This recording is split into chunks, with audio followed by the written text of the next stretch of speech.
Saturday. Uh-oh.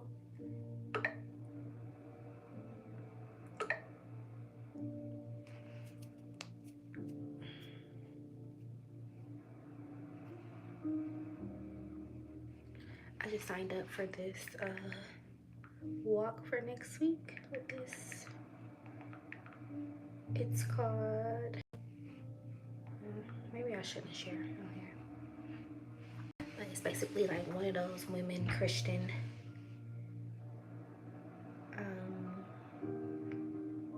prayer walks next week Saturday. So let me do this real fast.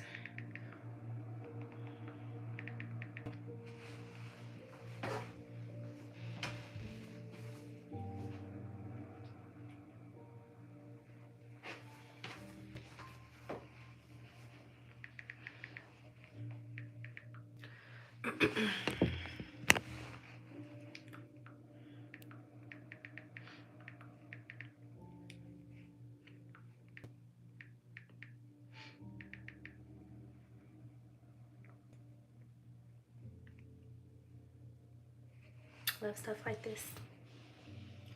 I just submitted.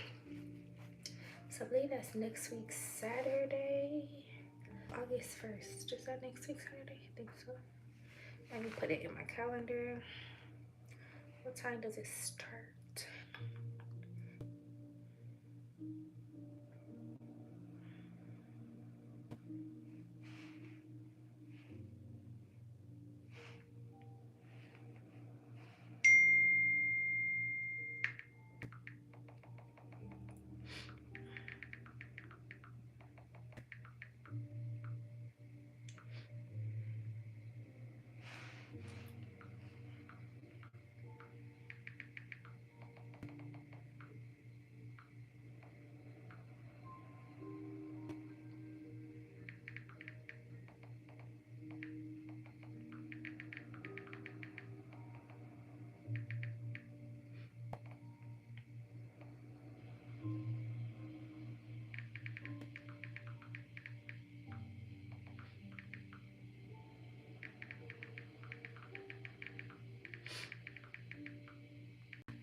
Hey y'all, happy Saturday. I have to do my hair, y'all. Okay, let's talk a little bit first. All right. What's today? How do I feel? Who's watching? Comment down below. Subscribe to my channel if you haven't already. Now my hair, this, just wait. Just wait if you're going to be here and you're going to see. But today, I feel, I don't know, y'all, I just really not heavy in a sense of like sad, but heavy in a sense of like something is happening. Like I just feel so full. Does that make sense? Like my heart just feels like, I don't know, I just been having, I started listening to the Keke Palmer and Oprah Winfrey podcast yesterday, but I'm nowhere near done. So I think I'm going to start it over and we'll listen to it while I'm on here, because I'm not going to talk this whole time while I do my hair, because this is my first time doing this style and I need to focus. But I feel like if I was on live, it will motivate me to like get it done in one setting, because I'm not a person who can start something, walk away and go do completely something else. Like that's how my brain works. So that's why I really like going live with certain tasks, because it just helps me get things. But yeah, I started listening to that and I have a couple of takeaways, but I did not have the idea to start putting stuff in my notes until I was like almost in, and I wasn't listening to it to listen. It was kind of like some background noise for me while I think I was scrolling on social media. But this time I want to like watch the podcast and be tapped all the way in. but I do have 2 points in my phone so far. Just 2. I have, how bad does it have to get before you get it? I've been thinking about that phrase all night and all day. And I think that's a part of like,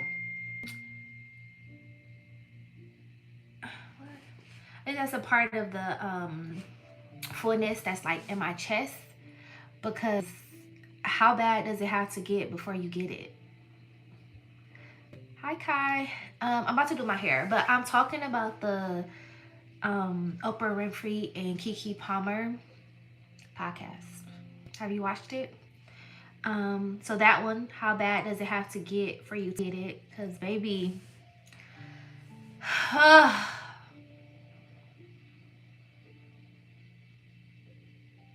with that, I literally saw, like, you know how in movies when they do the scene where they do like the flashback of like your life.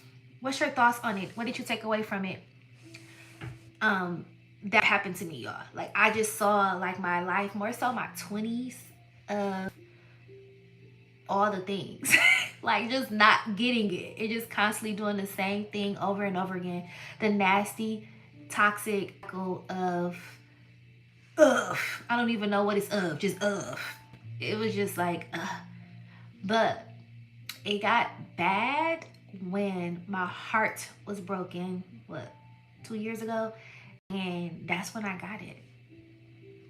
It took me to get my heart broken. Like, I dealt with heartache, but to be like connected to someone and to be in love the way that I was, it's a lot of other things connected to that as well too, that I have new thoughts about. But yeah, it took that for me to really like get it and like slow myself down and be like, this is not the life that I want for myself, and this is not the life that I'm creating for myself. Like, what? Girl, you are a mess. And I was left, I needed to be left right where I was so I can get myself together. And it was bad. It was real bad. But I got it. I can like confidently this moment on today. What's today? July 25th, I think. And say, I got it. Like, I got it. I just don't entertain a lot of things that I used to entertain. I don't do a lot of things that I used to do with people. My habits, behavior, my mindset, the way I care for other people, the way I care for myself, the way I care for my body, everything is just so much better. It's different. And I'm just so grateful. I was praying this morning and I literally was just crying as I was praying, because God, he just knows, y'all. He knows. And if I talk about it on that standpoint, I want to cry again. Like, but he literally gives us so much grace and does not wash his hands with us ever. Ever. They're like how rebellious, resistant, disobedient we are. Like, God is always right there to be like, when you ready. I'm just grateful. I'm just so grateful. I'm so grateful. I don't know why my phone keep making that sound. What is that? Oh, okay, that's too. All right. So we're gonna stop that from right there. And then the other thing I have is, are you being obedient to the calling on your life? That was another takeaway I took away from the Keke Palmer and Oprah podcast. But we're gonna listen to it together as I do my hair, and we're gonna see how this gonna turn out, y'all, because I have no idea what I'm about to do. I know what I want it to look like, but I don't know. I need to get my scissors. Okay, so I had a quick week for a little bit over a month. I just took that down Monday, and I'll show y'all some pictures of my hair.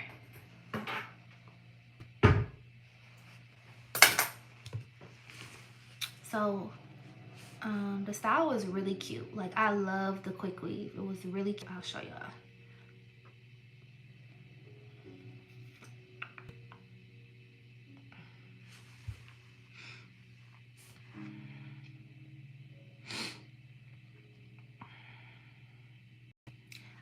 it in for a little bit over a month, and apparently I'm supposed to keep quick weaves in that long, but I'm the type of person, y'all, like, I'm very low maintenance with my hair, so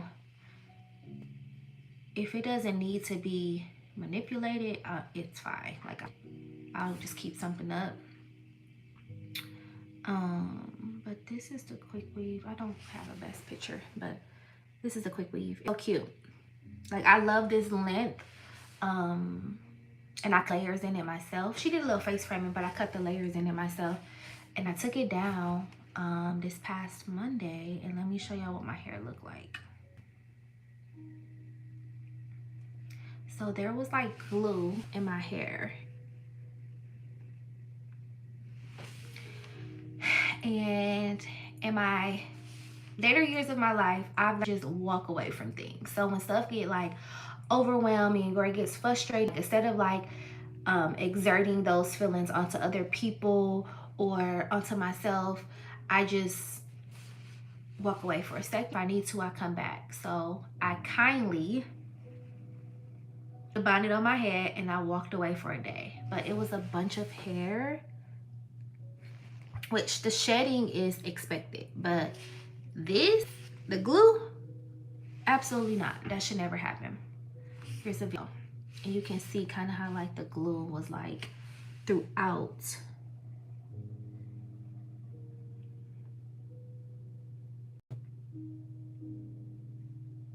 my hair. So last picture I'll show y'all is and the thing is, I really like the service that the girl did. Like the style, it held for a month. And y'all, I live in Texas. I went to Florida. I've been at pool parties. I've been outside in 100-degree weather. So like it really held up. So I don't think it solely was just her doing. Through my research, I found out that like the heat can melt the glue. So this is kind of what the glue like on my scalp. You see kind of like right here, that's like the glue. So it wasn't necessarily like in my what's it called, shaft. It was like in the shaft of my hair. It was more so like in the scalp around my perimeter. And I think when I would like wet it and I started combing it out, it from my scalp and it got in my hair, but it was a hassle. So I've washed my hair twice, and then I went to Supercuts and I got a professional wash as well too. Yeah, I'll show y'all real quick my natural hair, and then we're gonna dive into this so y'all can see. So natural hair is really like soft. These are, I guess I'll show you it curly and I'll show you it. So this is my like natural curls. Okay. And then the last time I had my hair straight, I believe was January of this year. So it's been a while. No, I'm wrong. March. So I'll show you a picture.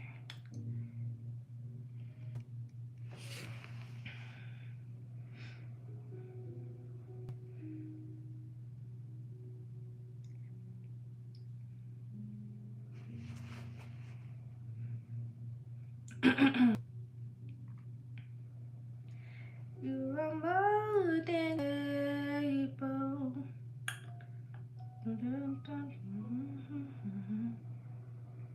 You are more than.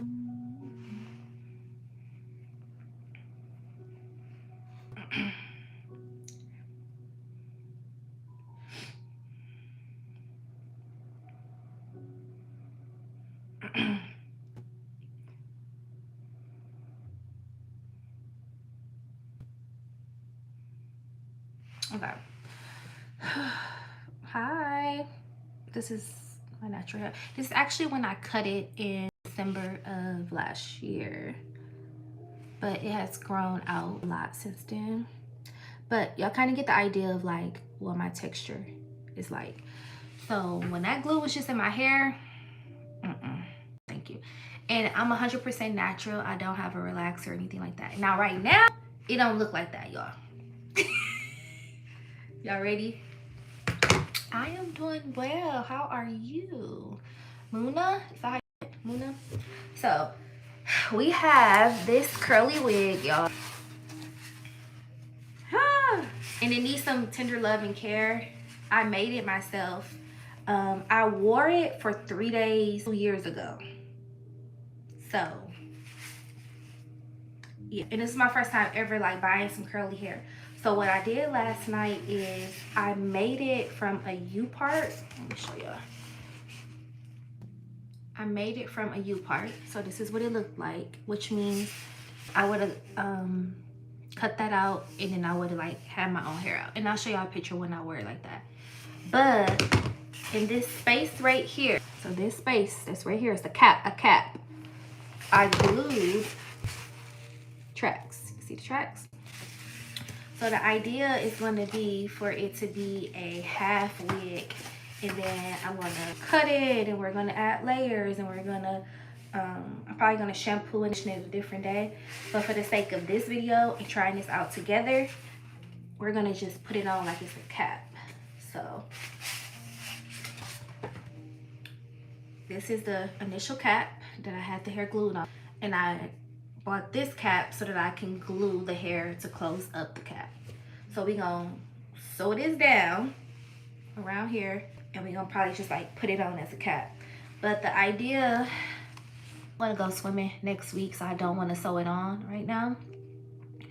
Let me go on TikTok to show y'all the style that I would just go for today.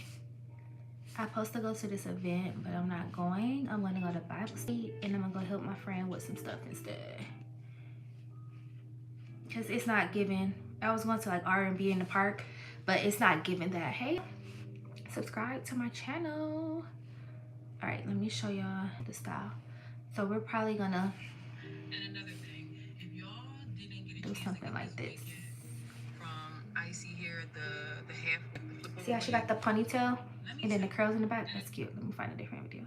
Seeing people ask, my hair has never looked this. You are more than me. I should be able to do something like this. Oh, not that.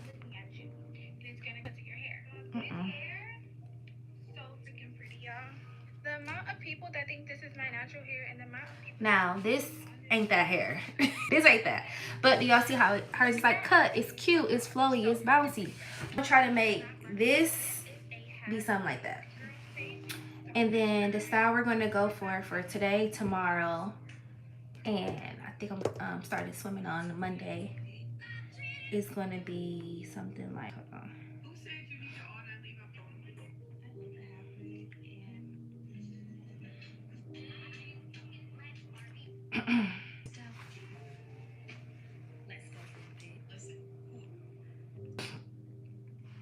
Half a curly wig, half up and down.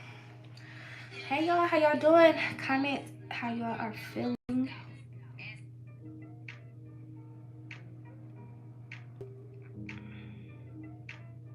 Okay, so maybe something like this.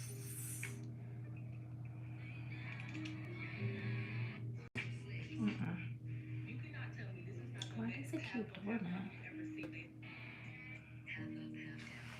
Like that is.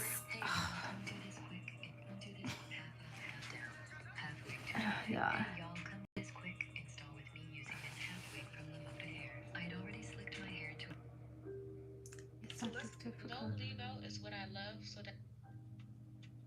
It's not that I want you. I know how trendy that wig on the show. I want to see if I can do that. We have two parts at the top wig. Okay, the hairstyle is officially done. This is what it looks like. So I would just that take is a little bit more hair. stinking cute, and it gives summer. You know, that's what we're going for, y'all. Okay, something like that. Using this. So our first step is going to be, I'm going to sew the cap down on here, and it's like a tutorial because honestly I don't know what. This is my first time doing this style, but I have a good concept of like doing hair because I just, yeah, I've always like played around with my hair. I own natural hair as far as like my silk presses, and I just like get it cut at like Supercuts or something. So I have a good concept of like doing hair, different products and stuff like that. So that's that. So we gonna sew it, and then depending on how it look, that's gonna determine if this cap is gonna even work. But oh, I just dropped that needle and I'm not about to look for it. When I go back to work in a week, because my summer break is officially over, I'm probably gonna like sew it on. So then that's when we'll do the brace and like sew it on. But we're not doing that right now. Okay? Subscribe to my channel, y'all, if you haven't already. Is there a way to like put text on his screen? I need to figure out how to play with this. Is that a thing, y'all? Can I do that?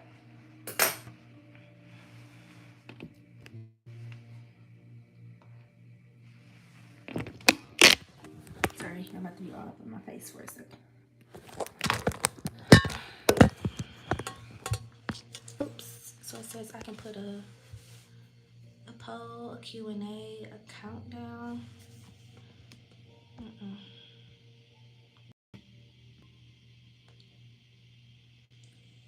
Oh, I can do a screen. Okay. So I'm gonna have to start making graphics.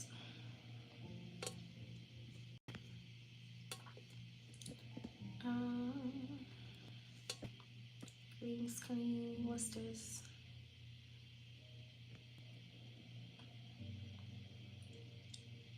Oh no. Oh. Ah. That's how I turn the camera off. Do a filter. I never knew this on here, y'all. Do y'all see this? Okay, that's cute. I'm gonna do a Q&A. How are you feeling today? How are you feeling?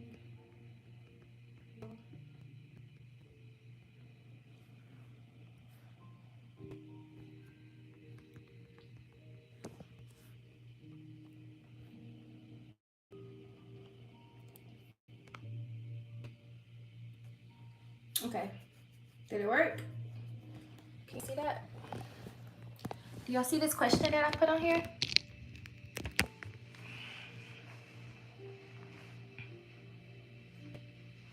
Oh, Jesus.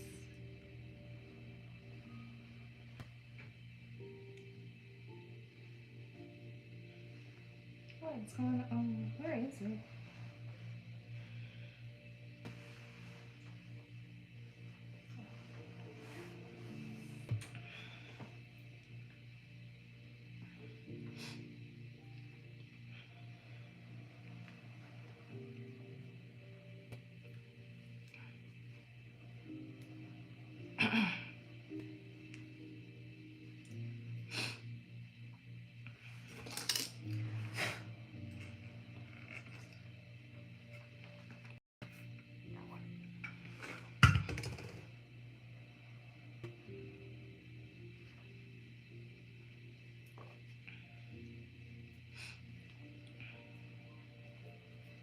I really hope hairstyle turns out how I envision it, because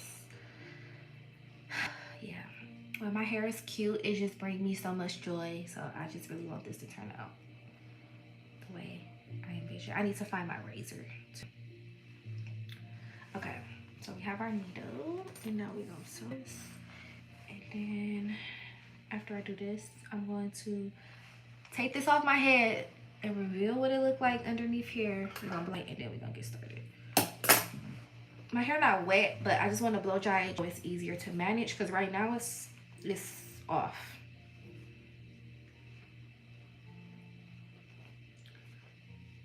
I wonder. I'm probably gonna have to cut that some.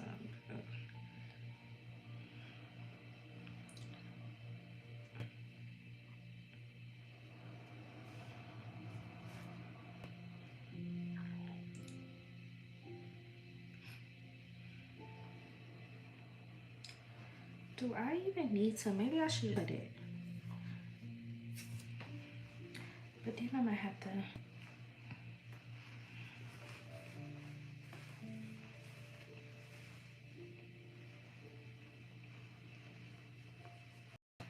It's all that's gonna show.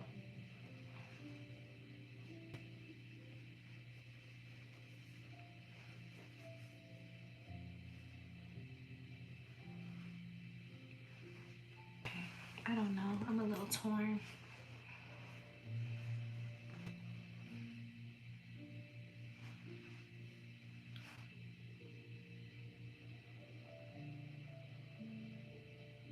Okay, maybe I should wait. I'm gonna wait on that for now. Because I think we should try it. Before I sew it down, we should try it as a cowl. But this can't stay on here because that's gonna show. So I don't know. I'm just confused.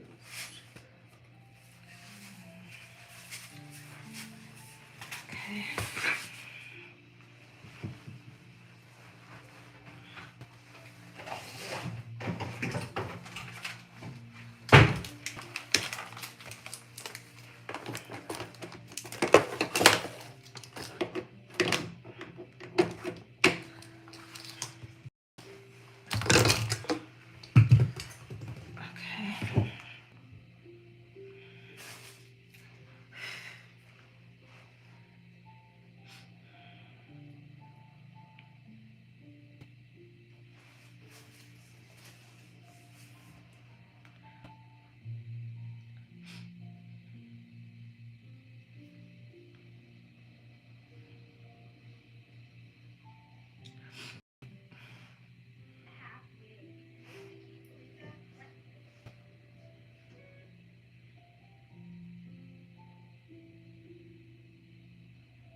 I want it or not.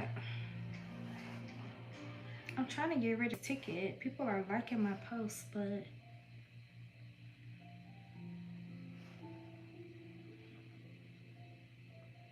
whatever. Ain't that deep. Okay. Woo! I greased my scalp yesterday for the first time in years. And it feels so I found like this coconut oil, what's it called?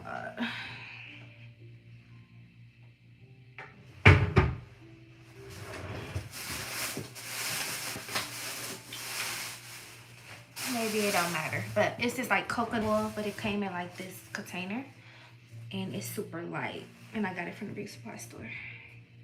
Okay.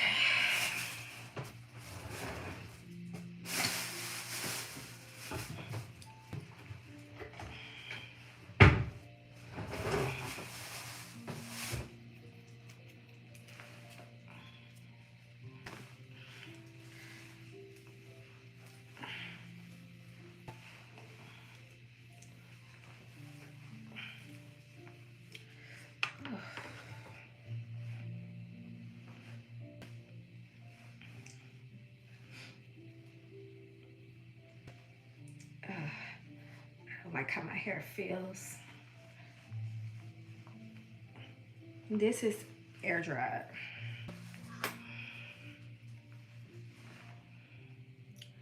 It's gonna have to come off because it keeps getting stuck.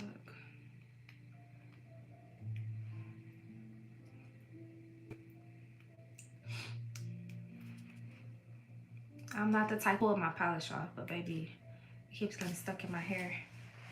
Okay. Because I need to see.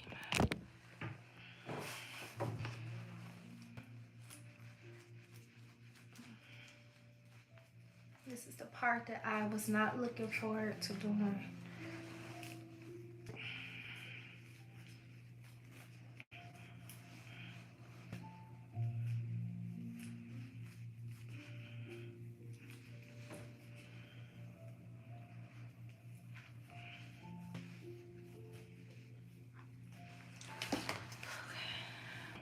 I'll put y'all on mute because I'm about to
Okay.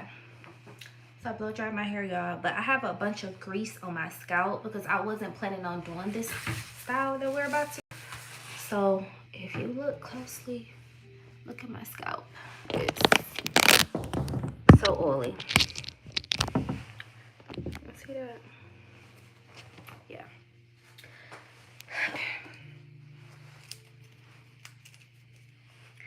To turn podcast on, and this is officially going to turn into a silent line because I'm about to tap into this podcast.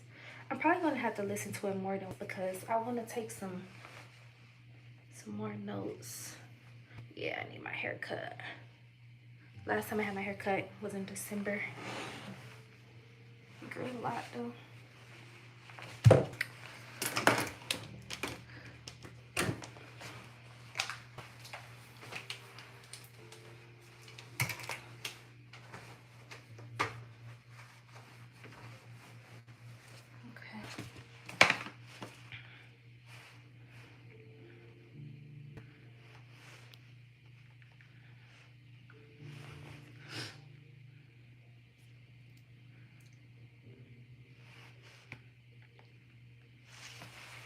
This is the podcast I was talking about.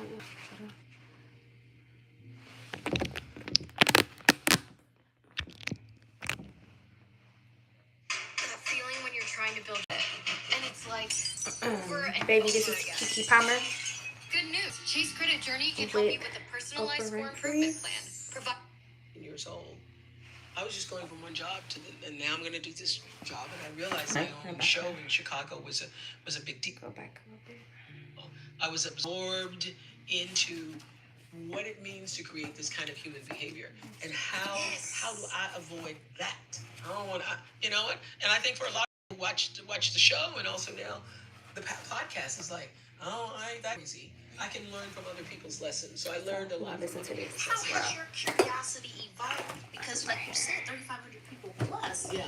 Where does the desire or the urge? And I mean, look, human beings are so exciting and unique, so I like that. But what drives this next chapter of what you want to talk about? Because I am continually interested in the rising of the human experience, of how we meet the rising of our lives. I think that we, as humans, have been given this planet, like, God, you look at God's like, when are y'all going to get it together? Okay. On Earth. And so, help people to see that through, storytelling, on the podcast and in other areas is still something that brings people joy, stimulation, and curiosity. Did you realize at the time, I think it's so important to ask people, such as yourself, our cultural institution, but I always wonder, especially for any of us that are on our path, what did it feel like during the time? Did you actually feel like when you were doing the Oprah Winfrey Show, I'm doing something, making something crazy, incredible, that's going to last a lifetime? Or did it feel chaotic and wrecking and, you know what I mean? Well, it was the joy of, all that stuff that happens when you have a team in place, and none of us are who we are without all the people in the background. That's that. That's facts. Making it happen. And so it was a machine that was really humanized by all of the passion and desire of producers, entire staff to do a good job for the audience every day. And we decided around 1989, but certainly I decided, that I wasn't going to just be a show. I was going to be a force for good in the world. And I did that after doing a show with the Ku Klux Klan. I mean, I saw the Ku Klux Klan giving signals to each other. I was trying to, show vitriol and the hatred, and I realized, I'm doing the opposite. I'm creating a platform for them to spread their vitriol. Their unity. And I done another show where a husband had his mistress on, and his wife only embarrassed his mistress in the middle of the show. He embarrassed his wife by saying, you don't know she's pregnant. And I said, no, we don't. To see her face and her humiliation, I go, I'm not going to be a part of that. So I sat with the team and said, that thing I was talking about earlier, how do we just do work that is intentional to how do you do every single day, no matter what it is? It's infused with some piece of light in it, that people walk away with something that they feel like, oh, that was worth my time. Yes, right. How can I be of service to you? Well, that's the word. The word is service. Because otherwise, what are we doing? Yeah. I don't want to take for you. Everybody's I'm already to watch taken this. from you. So if I'm going to sit up here and ask for a minute of your time, you like Denzel, I need something. You need to liquid something. Let's talk about what it means to be a black woman in these spaces. Yeah. And how you have to overcome so much based off perception, what people are expecting of you, at the same time still being true to who you are. Baby, this is keep on my Imagine being able to build anything just by thinking about it. Meet Base 44, a complete AI creation platform made for anyone with an idea and a drive to bring it to life. Describe what you want and watch it take shape. You can plan, customize, and expand. In every great production, there is the star. And then the thing that makes the I'm star not braiding this down like I usually would because we want to get a feel first. So I'm going to just put this in a ponytail. They're unsung, but yet absolutely essential. Life is already asking a lot of you. The best things are the ones that take something off your plate without you even having to ask. That's what Fruit of the Loom women's underwear is daily lineup. I'm putting together looks, I'm making entrances, I'm doing the most always. And underneath all of it is something so comfortable and so reliable that I genuinely forget is there. And when you're going to do the most, the last thing you need is more decision. Fruit of the Loom is the one I already made. Comfortable, reliable, completely off my mental checklist. The fit doesn't shift and the fabric doesn't fight me. It just lets me do what I do. The most powerful piece of the ensemble are the ones that elevate without competing. And when something supports you that endlessly, you stop searching and you start trusting. It becomes the easy choice. Not because it's basic, because it's exactly right. One less thing to figure out, one vision you never have to second guess about. Fruit of the Loom proves that simple feels really good. There are two versions of me at any given moment. There's the version that is away somewhere, locked in, unbothered, do not even have a purpose. And then there's the version that sees the Starbucks and just turns mid-stride with absolutely no hesitation. The second one is my favorite version, especially in the summer. I'm the one who orders a tropical butterfly refresher, guava and passion fruits, these mango pineapple flavored pearls that pop in your mouth, and a butterfly pea flower on top that just shifts the color of the whole drink right in front of you. And I stand there watching it happen like it's the most important thing that happened all week, because it might be. One small choice can lead to a whole chip. Unlike the best summer memories with tropical butterfly refresher. Moment of truth, y'all. Order now. Now, if you have not been here, which I don't think no one has been here this whole time, we're going for a curly look, half up, half down. This is the wig. This cap is not sewn onto here just yet because I want to get a feel first. It was a U-part wig, but I turned it into a half wig by gluing some tracks in the middle. I'm going to cut it and style it and all the things. So we just winging it right now, y'all. What am I doing?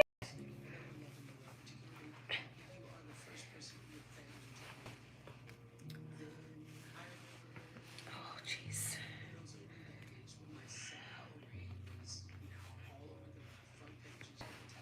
All done. Okay, that cap is too big. I'm probably gonna have to, yeah, this cap is.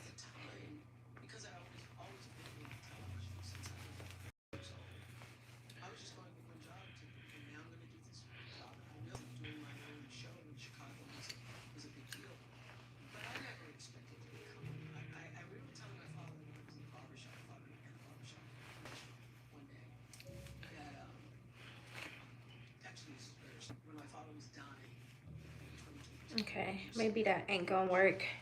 I'm happy that I didn't cut it off right away because I can kind of get a.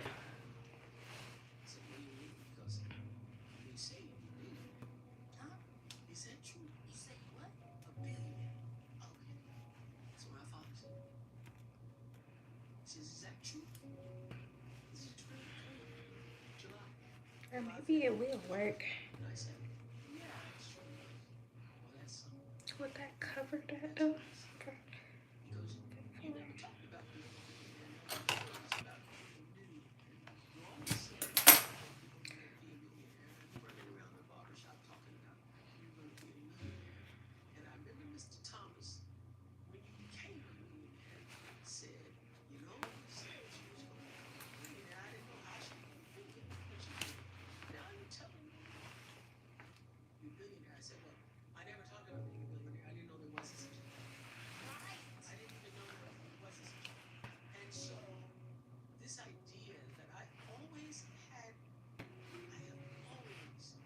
belief that my life was bigger than I could even imagine, because I always thought it's like belong to something bigger than myself, which is the power of God. Right. And so I actually do believe and did believe that through Christ you can do all things. I really You can. I really do. My life is a testimony to So is mine. It's yours. So is mine. I really did believe that. So all the things that people thought a black woman should be or should do, it never occurred to me that I couldn't do what I've done. It never occurred to me. It just never occurred to me. Never to me. Because I always saw myself as a little black girl who was truly God's child.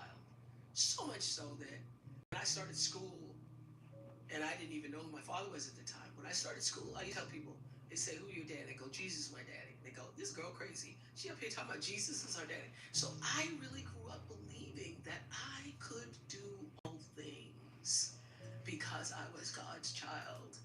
And so when I walked into the newsroom and I was the only black woman there, I just assumed I was supposed to be there because God had made the way for that.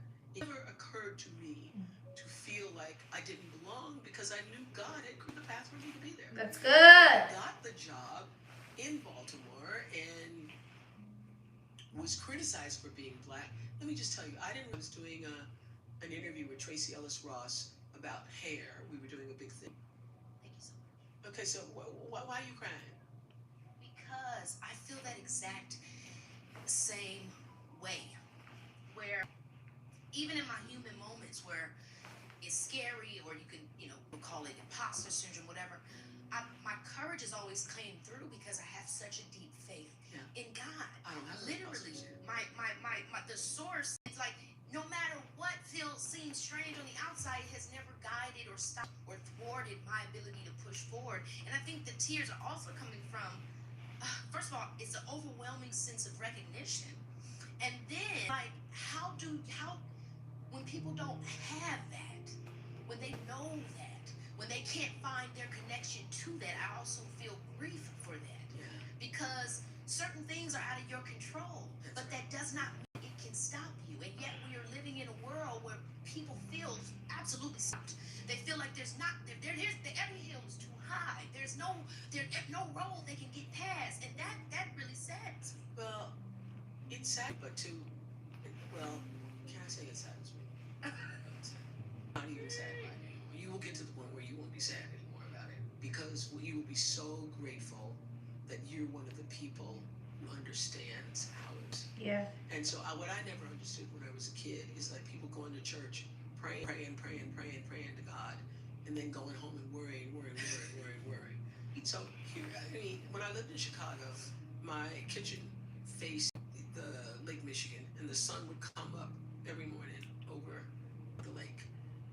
And I would stand there drinking my tea or coffee or whatever it was at the time, and I would just watch the sun rise before heading off to work. And I think my faith is like that. I have sunrise faith. All of us have been in an airplane where it's raining on the ground, and all kinds of crazy things are happening on the ground, and then you shoot above the clouds, and there the sun is there. It's always there. Well, the power of God, the power of the force of your life, which you can feel in your breath. In every breath, there is the force of life. It's breathing with, above, around, and through you. I have faith in that thing. I have faith in the thing that causes that sun to come up every morning. And the thing that made that sun come up every morning So if I am in alignment with the truth of myself and I'm doing what I'm supposed to be doing, I'm moving in the direction that I'm supposed to be moving, it's going to meet me where I am. And it's going to grow me to the next level. That is what happened in your life. That is what has happened in my life.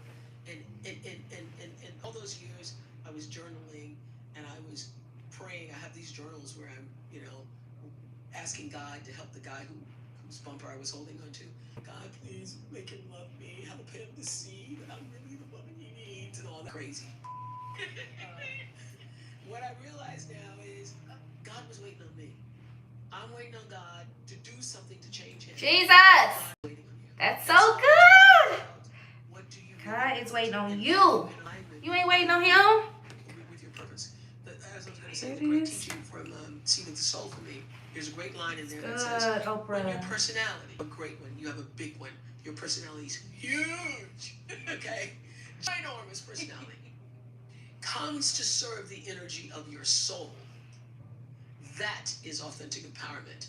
So that means when you are, no matter who you are, if you are using your personality, what your talents, your gifts, to serve the deeper reason why you're here, then you are in alignment with purpose and nobody can touch you. That's good. No weapon formed against you shall prosper, because you are in alignment with that thing, that force that makes the sun come up every morning. You are in alignment with that thing. And so why am I going to walk in a room and feel that because I'm a black woman, anything other than I am supposed to be here? Yeah.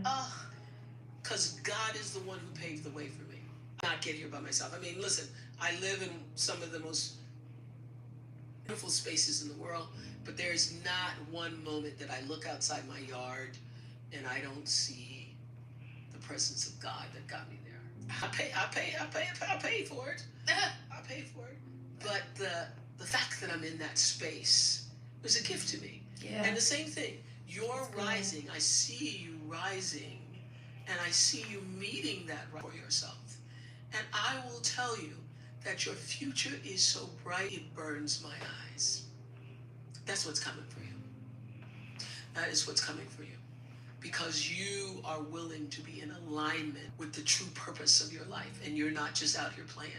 And when you stop playing, I used to say to me all the time that, baby, one day you're going to, right now you're in show business, but one day you will be about your Father's business. When you can align your business to with your his business, Father's God's business. way, yeah. How did you make your philosophy something that you could scale?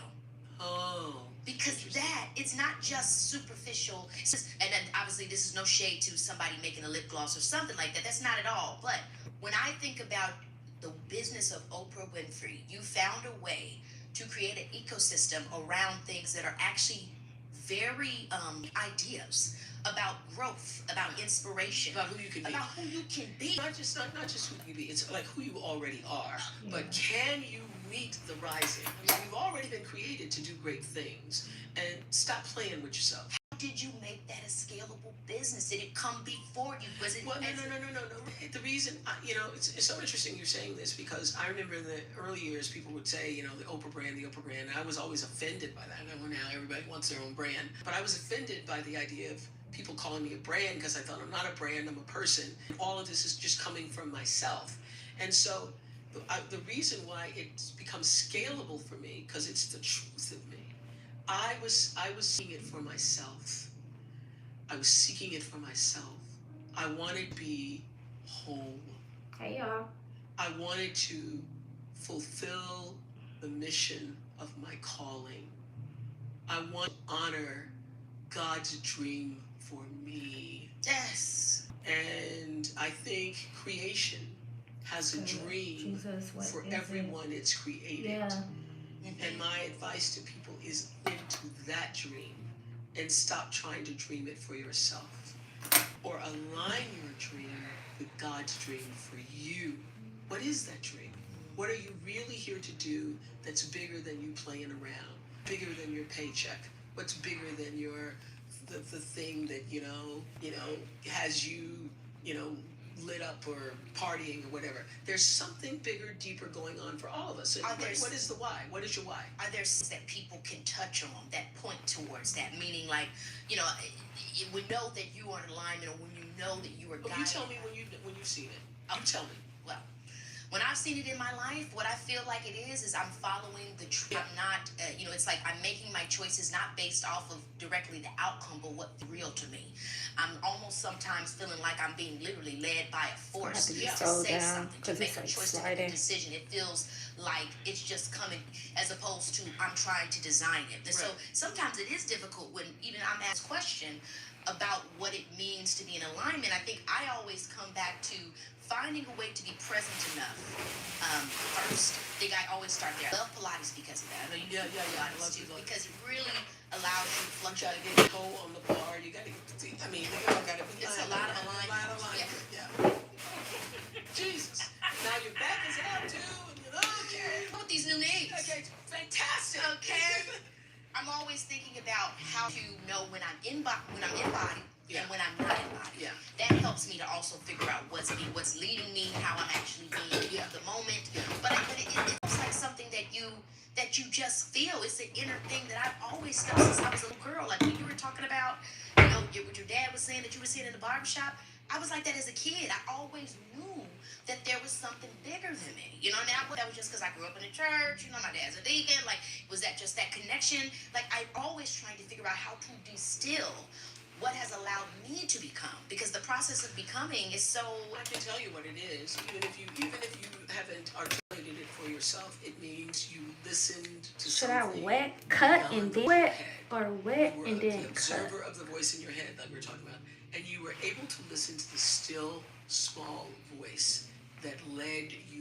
Every decision that has brought you success, and me success, and anybody who's listening, has come from that space of something that's bigger than you, that has a dream for you, for lack of a better word, that has a design that's waiting for you to find the flow for yourself. And the way to the flow is the truth. You can't do it if you're not in truth. You can't do it if you're abusing yourself. You can't do it if you have other people to be in your life to diminish you. You are punishing yourself. It is a violent act against yourself to allow other people in your life to diminish you and to not lift you and exalt you. If you don't have other people who see you for the light that you are, the joy that you are, for the goodness that you bring, you are with the wrong people. I don't care how that shows up in your life. If it's somebody you're with, if it's somebody you're in deep relationship with, the reason that person's showing up in your life is for you to make the change. You can't change them. You know, that's why The Wizard of Oz is one of the greatest teachings ever. That's excellent. And what I love so much about the Good Witch is that she wasn't really telling Dorothy what to do. She was guiding Dorothy towards herself. That she was making Dorothy remember. She was helping Dorothy remember. So it's Dorothy who says, I guess I learned that I look no further than my own backyard. The other thing of the Good Witch is, when she says to the Witch of the West, go away, you have no power here. So here's the truth for all of us. You only have power in your own territory. She was saying to the Wicked Witch, you have no power because this ain't your territory. You have nothing to do here, witch. Exactly. And the same thing for all of us. We spend so much time focused on other people's territory that you have no power over. So just take care of your own backyard, your own territory, and not worry. See that the things that are showing in your life are showing up to help you raise your level of maturity, of growth, of consciousness for yourself. That's why it's showing up. Yeah. It's not about that. Oh my Isn't this such a great conversation? Such a great conversation. We got to have a part two. I'm with Titi. Yeah. I'm with Titi. Yeah, baby, I'm with Oprah. Or Oprah, I should say. Okay, I'm not going to keep you forever, but you're going to have me on your podcast. I'm going to have you on my podcast. That we can get into some more stuff. Yeah. Because I could go on forever, but I'm not going to take all my girls' time. I'll end it with a little game. Okay. So, basically, I'm going to ask you a bunch of things that you may or may not do. You can tell me yes, no, absolutely not. But I'm nosy, so if there's a story, go ahead and give it to me. Okay, it's would you ever? Okay, so first one, would you ever host another show? Well, I think I am, actually. I'm doing it twice a week with a podcast. It feels like that. Because sometimes I do it with an audience. So I love I love that too. Yeah. Daily is too much. Daily. Yeah. But the medium's change. the medium has changed. We and excited. it was evolved into the podcast, a new way of communicating with people. And 2 days gives us a little time for things to catch up. You know, you need Yeah. news feed. Yeah. Okay. Take a group vacation. Who's in the group? Exactly. So you would take a group vacation, but it needs to be certain folks. Curated. I know that's right. Yes. How many people max? 10. Oh. That call me. I'll behave 10 people. That's a lot of folks. Yeah. Love But I that. need 2 cars for all the travel and but you can do 10. Yeah. Okay. Yeah, I like that. Okay. Sharing clothes with Gail.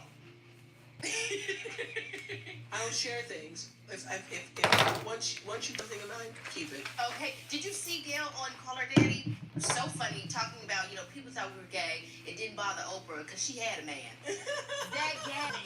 She was saying that nobody would be hitting on her because they thought she was taking. Yeah. Child. It's true. That has followed us forever and ever. It's really cool though to hear you guys talk about it. You know what I mean? Like, and just say how you felt. It's so didn't know. interesting because for a long time Maya said don't say anything about it because you only give it power. So we played for a long time like don't say anything, don't say anything. Now I think Gail goes I don't care, I'm just going to talk about it. So I think, and my God, if you're still thinking that, then you're an idiot. Yeah.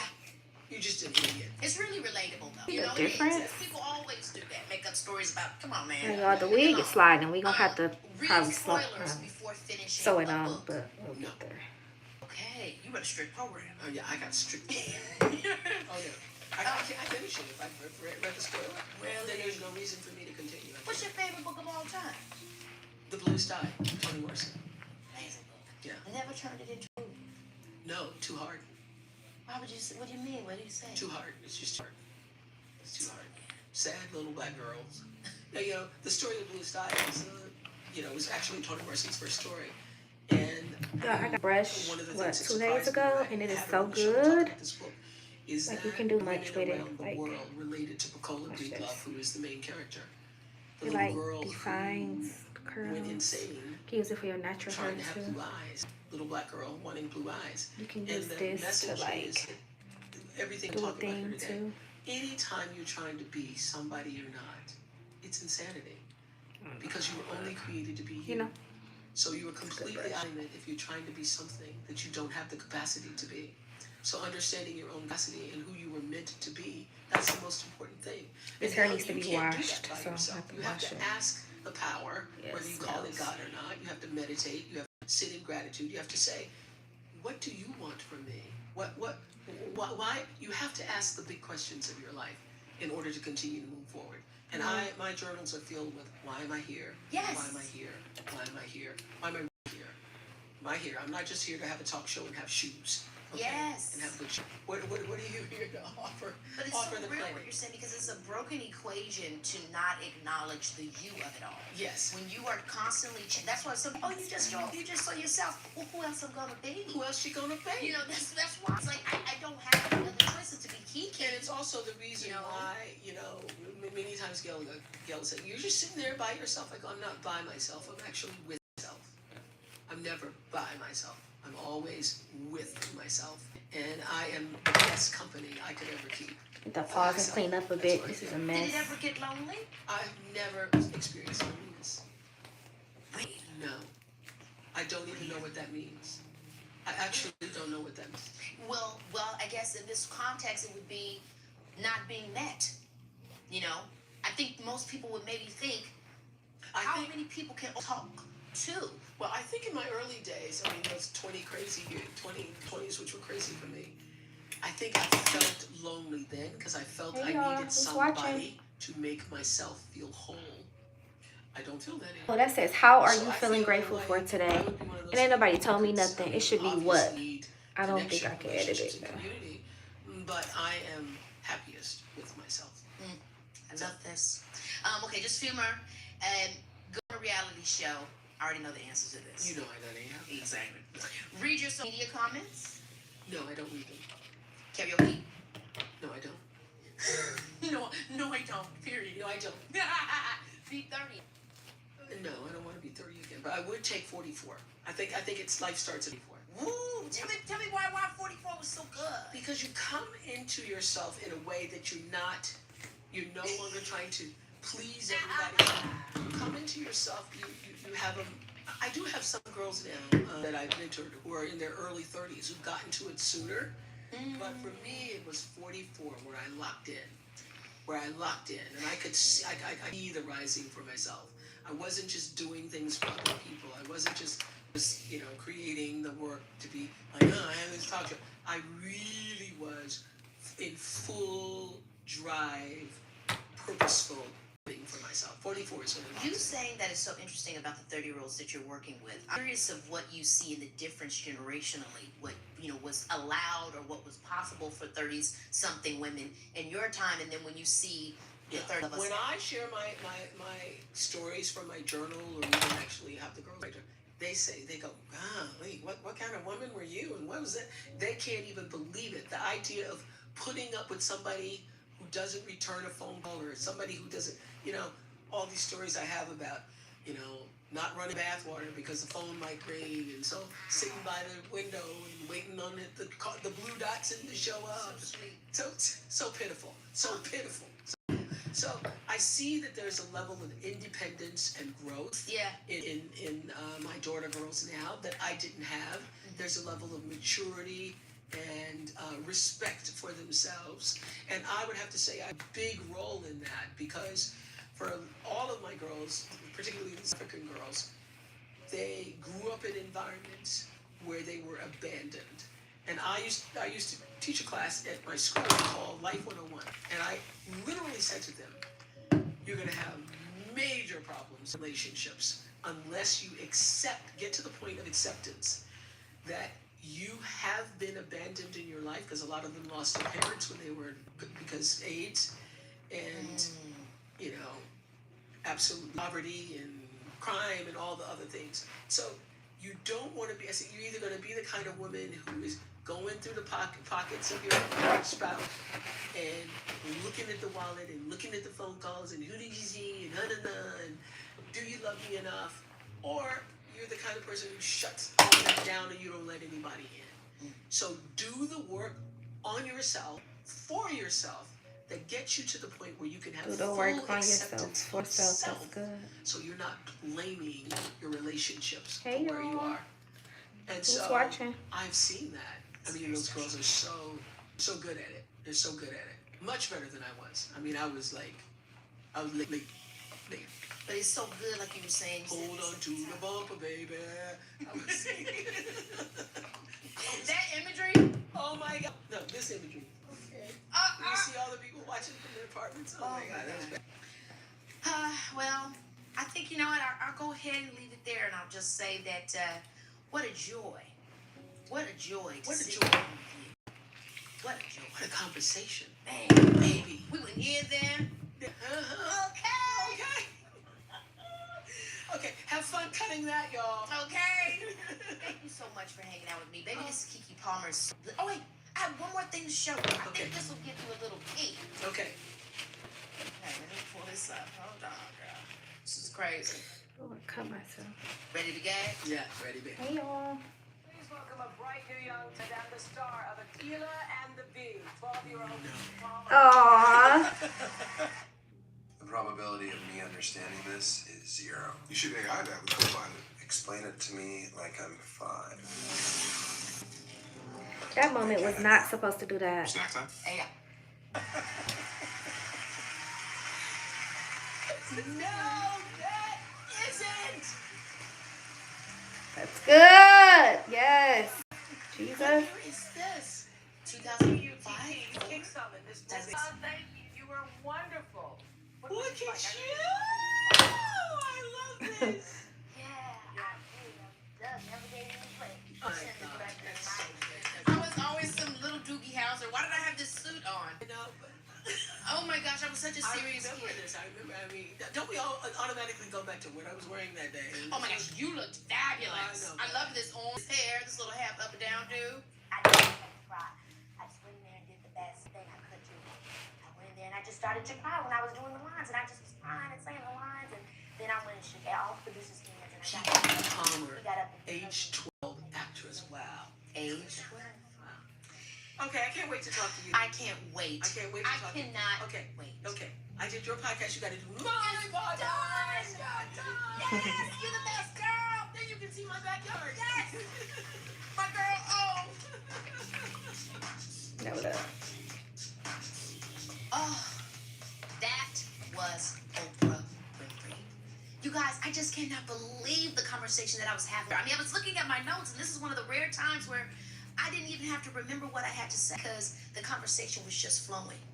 We've been with Oprah for so long, I think sometimes we take for granted who she's been to all of us. The aha moments she's given us. She gave so many to me, and hopefully you all right there. For someone who has helped so many people better understand themselves and their purpose, it was cool to also see how she's still discovering her own. And with the Oprah podcast, she's continuing to create space for those kinds of conversations. Thank you so much, Oprah, for being here and for showing us that even after achieving the dream, there is still discovery on the other side and gratitude for what got you there. Guys, next time. Baby, this is Keke Palmer. Baby, this is Keke. Baby, this is Keke Palmer, yeah. Now I want some more Oprah. You are more than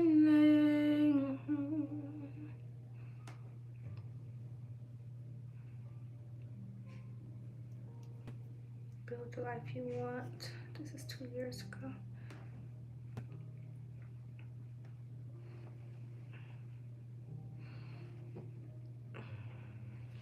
YouTube Premium is ad-free and exclusive access to all things VIP, so you can super fan from your sofa. Try 1 month free.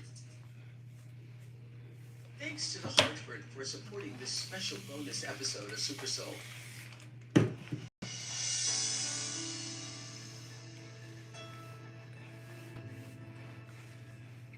So, Arthur Brooks. Arthur, welcome back. Thank you. It all started right here. It did. During the pandemic, I came across it in the Atlantic magazine and noticed that I started to look forward to reading it after it's called How to Build a Life by Arthur Brooks. I knew I had to read the man gotta who go. gave such All right, insightful advice. I'm about to cut it and then probably gonna get off of here. I wanted to live out the whole thing with y'all, but I think I'm getting a little anxious and I don't like that. All right, I'm about to clean up a little bit real fast. Enjoyment, satisfaction, and meaning. The author of many books, including the #1 New York Times bestseller, From Spring to Spring.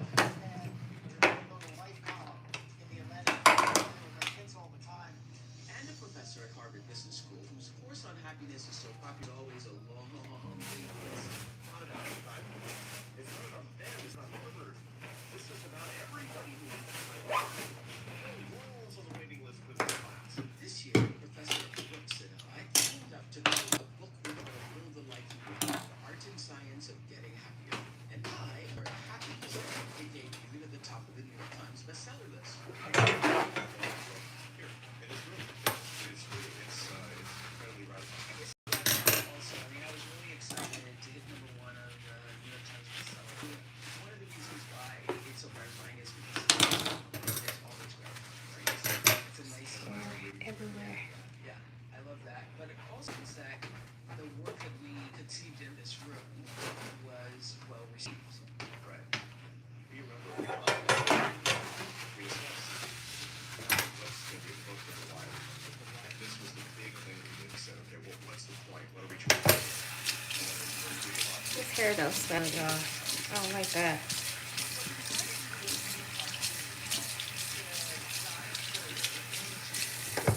Here on Super Soul, my intention with this platform has always been to enhance the experience and to bring you information that will open up your life. So I know that you listeners are in many ways to explore a life of meaning and purpose, which is what you are Okay. about. And with that being About said, to I think you should tell everyone cut it. actually about your day job. What do you do? Yeah, so my day job is like I'm just putting I'm a some. college professor. I teach the science of happiness at the Harvard Business School. else. I teach at the Harvard Kennedy School, which trains people to go work in government. And I research and think and teach about behavior, what motivates people to do what they do. I'm a social scientist. Yes. And you don't teach there, you are actually. Yeah, so I've been a social scientist for the past 30 years. PhD social science. Indeed. I think I see the potential though, y'all. People ask We got me, some work to do, but I see the professors say, potential. Harvard Business School, they say, what do you teach? Accounting, marketing, supply chain management, something really practical like that. I say, no, I teach happiness. And they think I'm lying. Yeah. But I teach happiness with the seriousness that you would teach supply chain management. Look, your life is an enterprise. Your life is your startup. Treat it as such. Treat it with seriousness. I do have one of those diffuser things, but I'm not gonna Is the bottom line. Your life is your on why biggest startup you're ever gonna or have. even The best enterprise you can be part of. Yeah. The most serious one at that. I just don't like how This series, we're exploring it the dries and it looks kind of. Oh, that's about to get cut though. offer science-based practices. I want the curls to look juicy and moisturized. It was so good that you coined that, helpfully, because for the longest time, people would say, the goal is happiness. And I would say, no, it's getting happier, but it doesn't to it. And I told you that for the first time you said, so the goal is happiness. Happiness. It's the right. Yeah, Yeah. I love it. And now people are saying it, my students are saying. Yeah, we need a t-shirt. Yeah. Before we dive into the book, let's talk about your own journey, though, because I want to know your story because you are the professor of happiness. And how did you get here? At age 5, you left a very successful career, Right. and you were chief executive of a think tank, and now you started studying happiness. Was it greater happiness to yourself? For sure, and other people. You go through kind of not necessarily dark nights, when you have to ask yourself, why am I doing what I'm doing, and what is the mission of my own life? And the truth is, as I thought about it, prayed about it, talked to the people I love about it, it was very clear. The mission of my life is to lift people up and bring them together in ideas of love and happiness, using Also doing that with the think tank, right? I was trying, but it was good. It was good. I was grateful for having done that. I did that for 11 years, but it was time for somebody else to do that. And at 55, I still had plenty of gas in the tank, and I wanted to use everything that I knew for other people, and quite frankly, for me too. I dig into this thing that we now call happiness, and see whether or not it was achievable in my own life, and if it was, could I bring it to others? Well, studies are showing that America is in a happiness slump. I don't think you even need a study to figure that out. You just around you, or you turn on your computer, you look at your phone. I mean, the news, the conspiracy theories. What is going on? Yeah, no, it's true. I mean, the data are unambiguous. The experience that we all have, that it feels more or less happy, it's true. And there's kind of two things that we need to understand. There's you could say that there's problems in the climate and problems in the weather. Climate has been changing for happiness for decades now. Since the late 80s, the early 90s, people have been gradually getting a little less happy year after year after year, just a little tiny bit. And that has to do with the fact that people are less likely to live a spiritual or religious life or a life of meaning in those institutions. They're less likely to have a close relationship with their families. If you were friends who know them well, people have less a sense that they're serving others with their work. That's the climate. And that's been a problem for a long time. Then there's weather, storms. There have been 2 big storms in the past couple of decades that we have to pay attention to. The first was around 2008, 2009. Now, I know everybody watching us is like, oh, obviously the financial crisis. That wasn't it. I thought it was. It was social media. Same time. That's when everybody started looking at social media. Everybody Right, got 2009. That's when I got on what used to be Twitter. Yeah. The artist formerly known as Twitter. Right after. I'm gonna still put some layers in it, but And a couple of things. So Twitter, for example, became a platform for people to be intensely negative. Instagram, not the same way. It's more of a platform for people to compare themselves to others. But that had a big impact, especially on young people, especially on women and girls, 15 to 5 years old. It created a new kind of culture that was intensely problematic. So social media actually, where people think it's bringing you closer together and you're communicating on Facebook, it's actually made people happy. Lonelier. Lonely. Here's the weird thing. When you're super hungry, and it's like, oh man, I haven't eaten, hours and hours, and you pass by a fast food place. Yeah. You're like, good. Yeah. That'll get the job done. And so you gorge yourself, you don't feel so good. An hour later, you're hungry again. What happened? They asked you didn't meet your nutrient needs. All you met is your caloric needs. And so the result is you stay hungry even though you don't need the calories. Social media is the junk of social life. It's like getting all of your calories. That is a tweetable moment. The X, what The X? X, is that what you I don't know what. So that's like getting all your meals at 7-Eleven. Social media is the junk food. Of social life. Social media is the junk food of social life. You'll get too many calories and not enough nutrients. That's the reason you'll binge and get lonelier. Yes. That's a problem. Yes. And a lot of young people have never developed in a way where they can finally figure out how to use it responsibly. What's going to happen to the generation that was born at time and that's all they've ever known? We don't know. That's a big social experiment. That's a massive social experiment. That we're in the midst of right now. Yeah, and it's not as if social media is evil. I mean, you can use it responsibly. Absolutely. If you would not let somebody into your house who bears you ill will, you shouldn't let them into your head. And that means you shouldn't be looking at the social media where somebody can be tweeting at you or Xing at you or and telling you that you're this, you're that. Right. That's a big problem. That's the storm. That's the short of the century. Wow. So, let's get happier. Let's do that. Let's get happier. On page 5, you say, happiness is not a destination, this is a direction. I know that was a shift in mindset for many who are reading the. Can you expand a little bit on that? Yeah, and this is the problem with happiness is such a funny thing because we all want it. Every philosopher and theologian has talked about it. Everybody. I mean, how many times have people said that on your show? I know. That's what I say in the beginning of the book. That, thousands of times. Well, I became interested in this subject because every time I would sit with the audience and I'd say, "What do you want?" Everybody would always say, multiple people, "Sir, I just want to be happy. I just want to be happy." But yet, when you ask them, what does that look like? They're hard to define. For sure. And part of the reason is because it's not something that you can define in any meaningful way. We think it's a feeling. We think it's a destination. It isn't either. Happy feelings are nothing more than emotions, and emotions are nothing more than information that we need in reaction to the outside environment. And as a destination, why would you want to be completely happy as the destination? Dead in a week. Because you actually need negative emotions and experiences to train you to be vigilant, to keep you safe, and to be happy. Yeah, to keep you alert, to keep you on it. Yeah. I mean, maybe when I die and I'm in heaven, I see the face of God. The beatific vision will be pure, but on earth, I'm telling you, I need my negative emotions to keep me alive and safe. I need my negative experiences to learn and grow. And so that's for people, they want to stay alive and safe, but they don't want the feelings that keep them safe. And that's this conflict that they have, which is why they feel so unsettled. Okay, so I think, particularly in this world of social media, people think if I just get that, I mean, I see people toasting on private jets, and I see This hair needs to be washed, on beaches and their hair blowing in the wind and all that. And people think, well, if I just had that, I could be happy. I'm about to go because I'm getting a little you clear. have But science by y'all back. watching, need to tap into this.